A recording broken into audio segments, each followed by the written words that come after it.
மாதிரியெல்லாம் இல்லை, வாழ்ந்துட்டு தான் விட்டு போயிருக்காங்க. என்னடா சொல்ற? யாரோட வீடு இது? பதறாதடி, என் ஃப்ரெண்டு ஒருத்தரோட வீடு தான். அவரும் இங்கே லிவினில் தான் இருந்தார். அப்புறம் காலி பண்ணிட்டார். ஏன், என்னாச்சு? தெரில, ஏதோ பர்சனல் நினைக்கிறேன். ம்.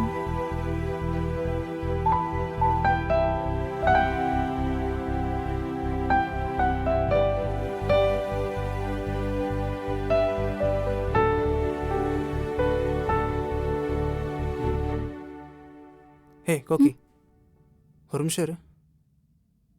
என்னாச்சு ஒரு மாதிரி ஆகிட்ட? ஒன்றும் இல்லை. கேட்குறேன்ல, ஒழுங்கா சொல்லு, என்னாச்சு? என்னை விட்டு போயிட மாட்டேல்ல?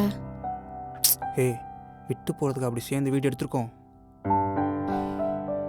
இங்கே பார், உன்னை விட்டு எங்கடி போவேன்? என்ன ஆனாலும் விட்டு போக மாட்டேன், சரியா?